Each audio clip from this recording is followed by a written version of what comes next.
right now on 5 on Your Side at 10. Tradition or disrespect? Communities come together to save controversial school mascots facing new bans. This isn't a red issue. It's not a blue issue. It is a red, white, and blue issue. See the fight advocates say is about more than just a name.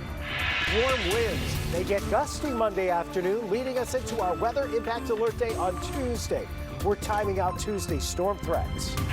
Blues fever. Let's go Blues! Has cash registers ringing again for downtown businesses. City feels good again. How victory on the ice means victory for St. Louis merchants.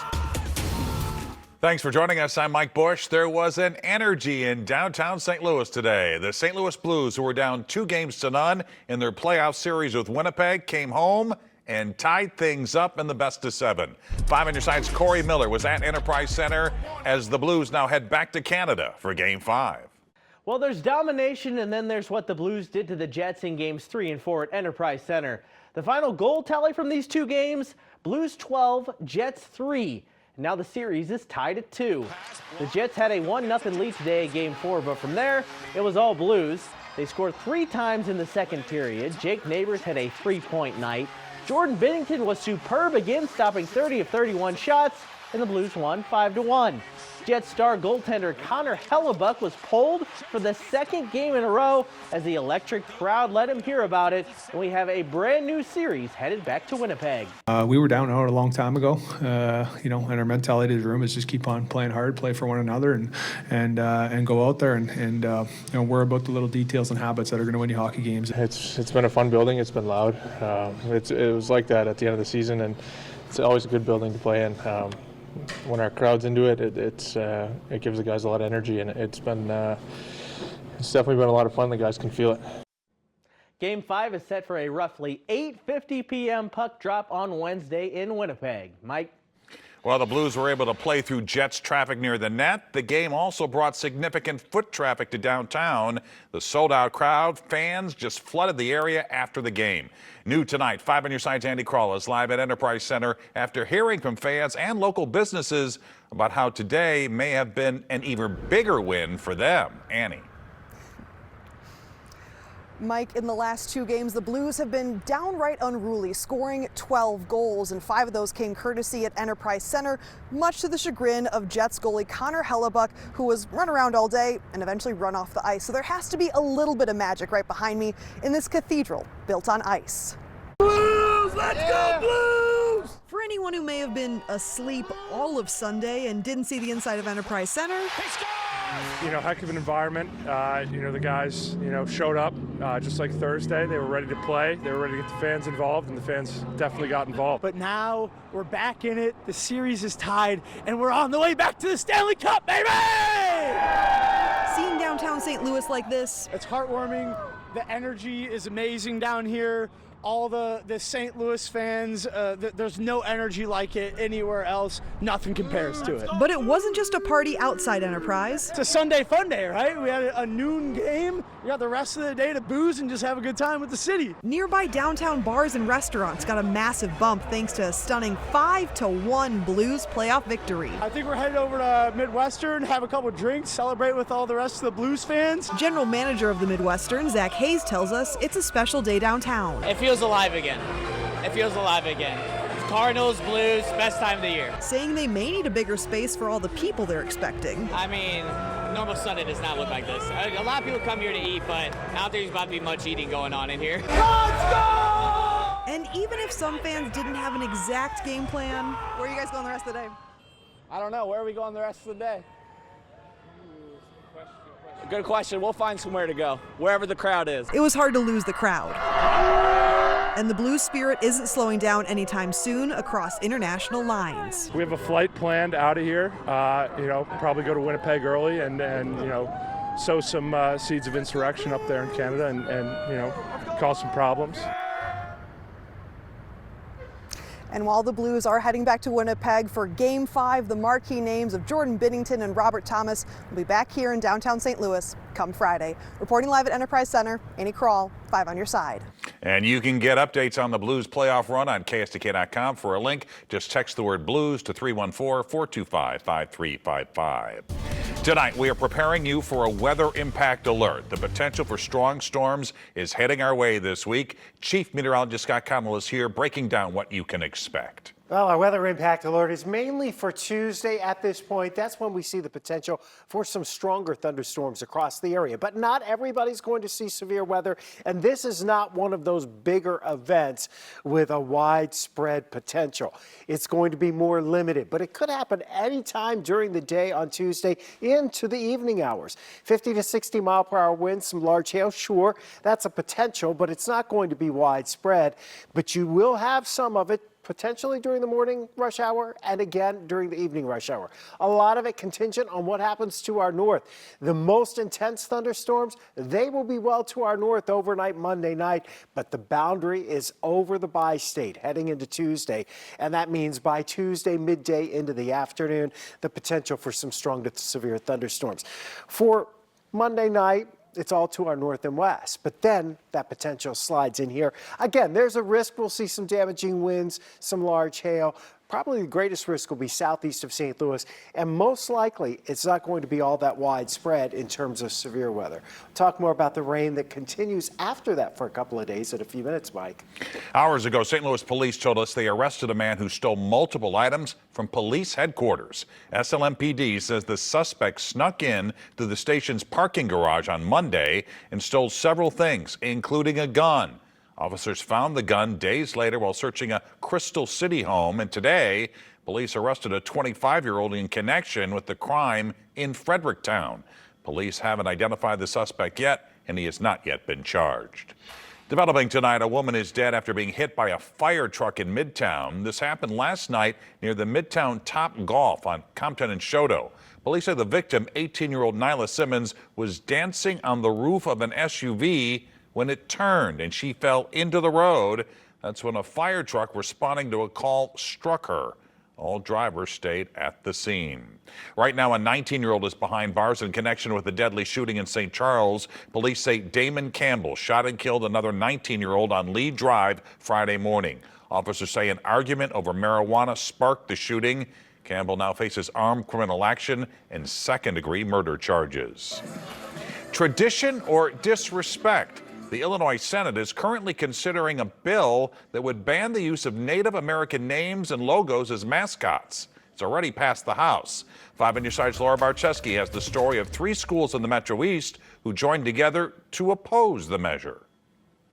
Welcome to Saving the Mascots Rally, and let's keep this enthusiasm high for this pep rally so they can hear us in Springfield. School communities from Collinsville, Mascoutah, and Granite City joined together to oppose Illinois House Bill 1237, which would force them to change their Native American mascots. We really strive and work hard to make sure that we do the utmost respect and honor behind our mascots rather than anything that would be disrespectful or dishonoring of our Native American heritage here in the Metro East. Students say their mascots, the Collinsville Jayhawks, Mascoutah Indians, and Granite City Warriors, and the meaning behind them are so much more than a logo and a name. To me, being a warrior just means how Granite and the community as a city comes together and truly fights. Native American warriors have been symbols of strength, courage, and resilience for many years. These values we try to live by on and off the field. The schools are also concerned about the cost of making these changes if this bill was passed and signed into law. Whether there's more time given or not, whether it's a year or 5 years, it's still going to be money spent. And for Mascoutah alone, we estimate conservative end around $1.5 million and on the high end around $2 million. The Association on American Indian Affairs condemns the use of Native sports team names, mascots, and symbols, saying, quote, continuing these derogatory stereotypes within an educational setting like a primary or secondary school not only promotes ignorance about the very history of our United States and Native nations' place in it, but also endorses negative perceptions of natives by non-natives. Reporting in Collinsville, Laura Barczewski, 5 on your side. If signed into law, Illinois schools would have to choose a new mascot by July 1st, 2026, and would have to officially make the change by 2030. The playground where I can't becomes I can. It's for everybody, all the kids to learn how to play together. The story behind Queenie Park's newest addition that's giving children the simple gift of play. Our weather impact alert day is Tuesday as this big storm system works its way out of the Rockies. That's the chance of stronger storms Tuesday, but additional impacts from rain Wednesday into Thursday. We're tracking how much is expected to fall. Making a Difference is sponsored by Midwest Bank Center. A playground should be a place of laughter, not tears. But for one St. Louis County boy, it was often a reminder of what he couldn't do. In tonight's Making a Difference report, how a heartbroken mother's mission is now building something special at Queenie Park and creating a ripple effect that's touching lives across the country. At Queenie Park in St. Louis County, they're not just moving earth, they're leveling the playing field. This will soon be Teddy and Friends Playground, where children of all abilities can play together. It's for everybody and all the kids to learn how to play together and to accept that there are differences in the world. And the slide and all of that would be right around there. For 9-year-old Teddy Gooch, who was born with a form of dwarfism, And then we have 3 of the sensory. playground visits often end in disappointment. Because not everybody can play. We would both leave the playground in tears and sweat. It was a lot of work. I wasn't able to talk to any other moms during it because I was the mom lifting on the swing set and going down the slide. How do you do that? But that all changed when they visited Zachary's playground in Lake St. Louis. Teddy and I both get in the car and he looked at me and he goes, "Mom, that was the best play date ever." And I go, "It really was, but tell me why." And he goes, "I was able to play by myself." I go, "Yeah." And he goes, "And you didn't have to help me?" The playground that changed Teddy's life was built because of Natalie Mackey, who faced similar challenges with her son, Zachary. I started this simply for my son, who was born with a disability. I'm pushing you. In 2007, after 4 years of knocking on doors, pitching to city councils, and rallying donors, Natalie raised $750,000 and opened Zachary's playground. What she thought was the end of her journey was just the beginning. After that, I received email after email and phone calls from families just like mine asking to continue.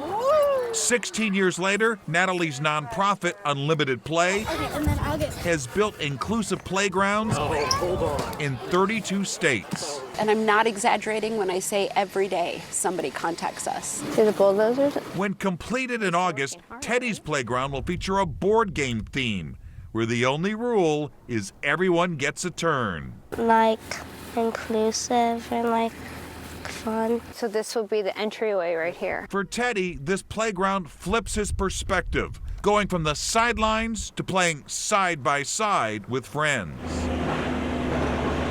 And for the mom who lost her son 3 years ago, each playground transforms tears into triumph. And every time we cut a ribbon and I watch kids run through, I hear my own son's laughter, right? And feel like he's saying, "Good job, Mom, keep going." From St. Louis to cities nationwide, these playgrounds teach us when barriers come down, the real building begins. And the Burgess Family Foundation is matching all donations to Teddy's Playground until May 15th. You can find a donation link when you go to this story on KSDK.com. And a reminder, if you know someone making a difference for others, let me know by email at mbush@ksdk.com.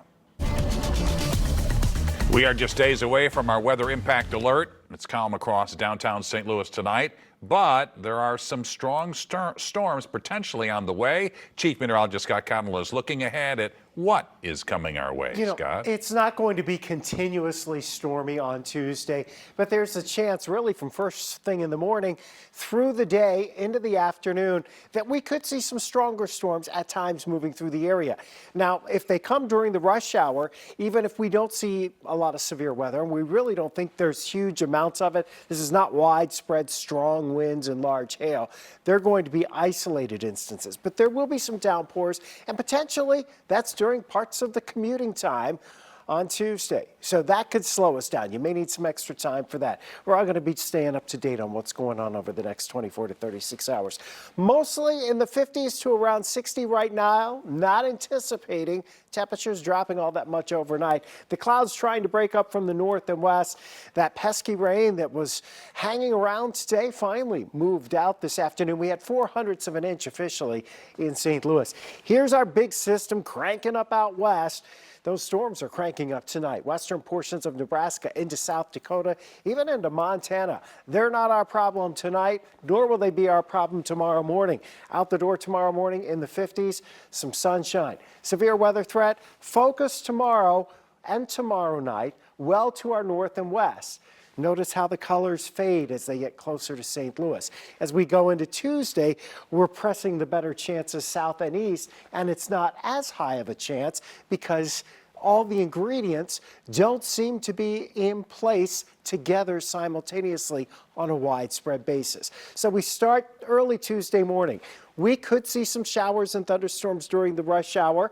Timing's still a little suspect. Towards the end of the rush hour, looks like there's a better chance we'd get a cluster go through here. And then as we push into the afternoon, perhaps the focus shifts south and east of St. Louis.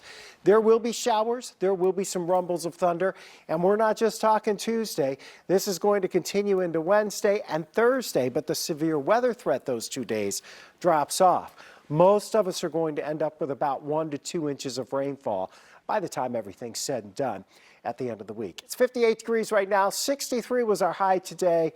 53 was a low. There's your 0.04 of an inch in the rain gauge. We'll add to that Tuesday into Wednesday into Thursday. Right now, our weather impact alert day is for Tuesday. Tomorrow, 80s, close to 90, and it's a gusty wind out of the south to southwest that pushes us that warm, and no real cool weather as we head through the rest of the week. Time to go on the move. I'm Paul Cook, your traffic guy from Today in St. Louis, and we're getting you ready for the upcoming road construction season this spring and summer. This one is unique in that it's a partnership between the transportation departments on both sides of the river. MoDOT and IDOT are replacing bridges and pavement at the chain of rocks over the Mississippi. That's Interstate 270 in North St. Louis County. As part of that project, we are constructing a new diamond interchange at the interchange of Interstate 270 and Riverview. In fact, this interchange and these projects are a required combination. The eastbound Riverview ramps have been reconstructed, and construction is going on with the westbound ramps. So a diamond interchange is a more traditional method of traffic control, which features 4 ramps, 2 on and 2 off the highway. You've certainly driven them before. This allows for smooth traffic flow. Crews just finished removal of the I-270 bridges over Riverview at the beginning of March. I've seen traffic jam up right here many mornings during this project, partly because, there just aren't many great alternate routes to get drivers across the Mississippi. The closest is the McKinley Bridge, 11 miles to the south. This project isn't expected to wrap up until the end of 2026, but if there are any updates, I will let you know on Today in St. Louis. Stay safe out there. Paul Cook, 5 on your side. The beauty business facing an ugly truth, how tariffs are impacting boutiques in St. Louis. Tonight, 11 people are dead after a car drove through a crowd of people during a Filipino cultural festival in Vancouver. Dozens of others were injured in the attack. The victims range in age from 5 to 65 years old. The driver, 30-year-old Kaiji Adam Low, was arrested at the scene, and police say this was not an act of terrorism, and the suspect has a history of mental illness. This is the darkest day in our city's history.